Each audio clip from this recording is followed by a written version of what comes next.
I think I know I'm in love when I think I see him everywhere. I met him when I was 13. He smooched me on a bus. Oh, she's the one for me. I can't believe I'm going to talk about something that happened 17 years ago.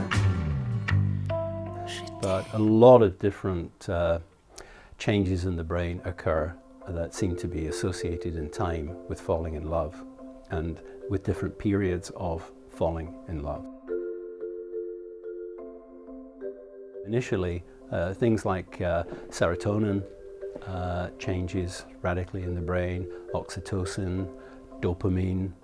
So there's a range of chemicals that increase in terms of the amount that's circulating, and that seems to be they seem to then trigger different kinds of behaviours, and which we associate with the extreme aspects of falling in love. So I think if you show that you know how to handle gentle food, maybe you can handle gentle feelings, or I don't know, something like this. I don't know how it works.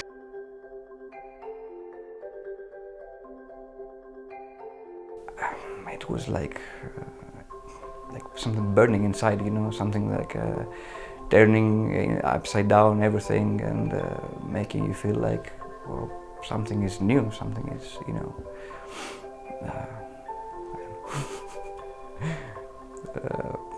crazy.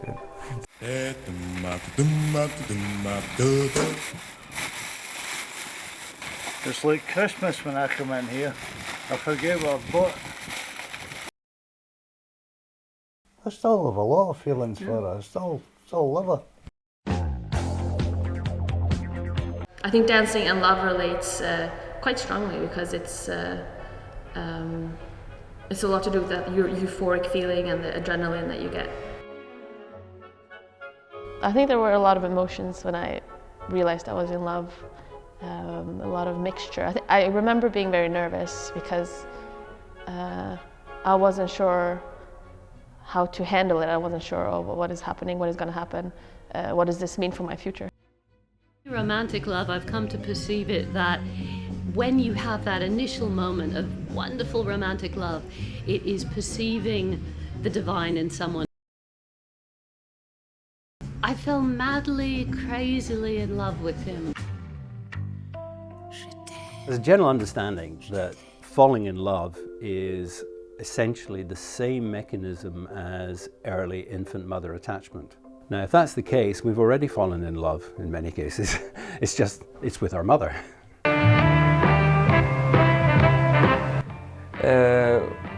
I don't know if it's to do anything with my mother or anything, but it has the same hair color, if that makes any sense. It's a different kind. It's not romantic love. It's happening again for the first time. So obviously there's a big gap between early infant attachment and the point at which we tend to fall in love. That's why it's special. It's because it's the first. So it's happening in a vacuum, and therefore it has huge intensity and specialness.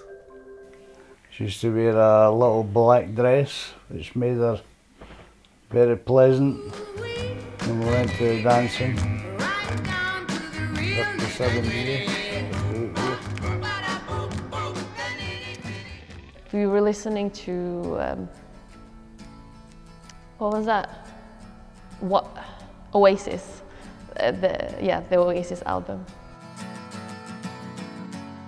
It was a moment of choice, I think, that changed my life because I don't know how, but I had agreed with two different guys that, oh, I'm going to sleep with you tonight in the same bed.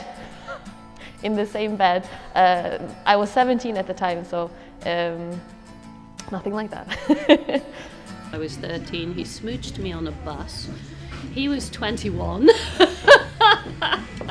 He didn't realise I was 13 because I was considerably more mature.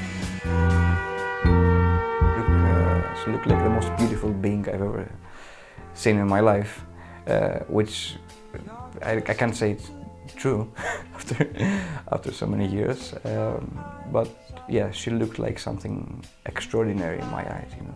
We were just playing video games at the arcade, You know, I saw her every night there, and I tried to play you know, there's a row of arcades, and you try to go closer and closer to the game that she plays. I'd never talked to her actually about how I felt, but my friends did, which is not very good usually.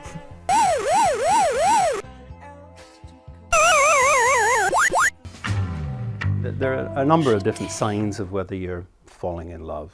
You would be obsessed with the other individual, you would be wanting to be in their company all the time, you would be not paying a great deal of attention to their faults but spending a great deal of time thinking about all their wonderfully positive assets. I didn't want her to leave me.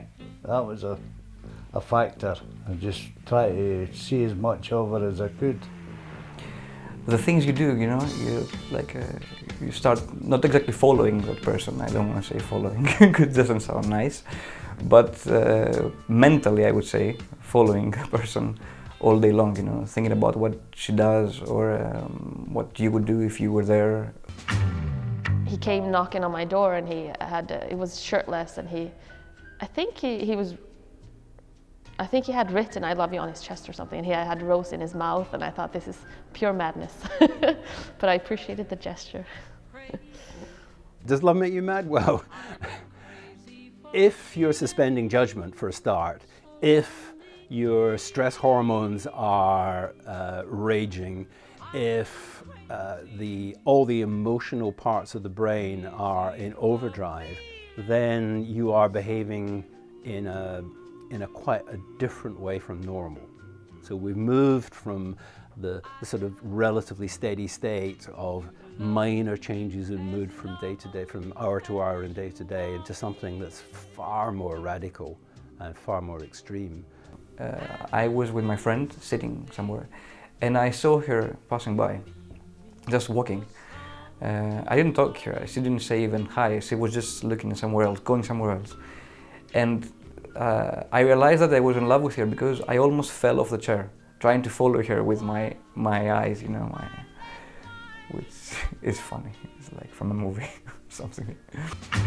Falling in love is roughly a 4-year process. The brain changes and many of the behavioral changes tend to not last much longer than 3 to 4 years. And 3 to 4 years, coincidentally, is the crucial part of child rearing. So if evolution has, in a sense, set us up so that we pair bond to protect the young child, but once the young child has reached a certain stage, then no longer needs the intensive care of 2 adults. And that's why some people suggest that we're not monogamous by nature, but that we are serially monogamous. I was really, really sad for, I would say for more or less a year. So after that year, I didn't really like her at all. I don't think if it's normal. I did actually get back together when I was 32. And we had a brief relationship. I still loved him. But I realized we just weren't suited. I think I still have some strong feelings for him. Actually, my first love is next door, if you'd like to meet her. Yeah? MacRae! You there? Hello? Sit down, I've got a wee surprise for you. Confusion. We tend to fall in love when we're young. Clearly we're not experienced in relationships generally, and it often comes as a complete surprise. Things are happening in our brains that we are finding it terribly difficult to make sense of. An overwhelming intensity of emotion that is greater than any positive emotions that we've probably known at any other time. Oh, definitely, yes. I still do believe in love. It's the strongest power in the universe, probably. Dysfunctional, euphoric, I want to say delusional, but that's a little bit negative. Sorry, this is not where you wanted to go with your video.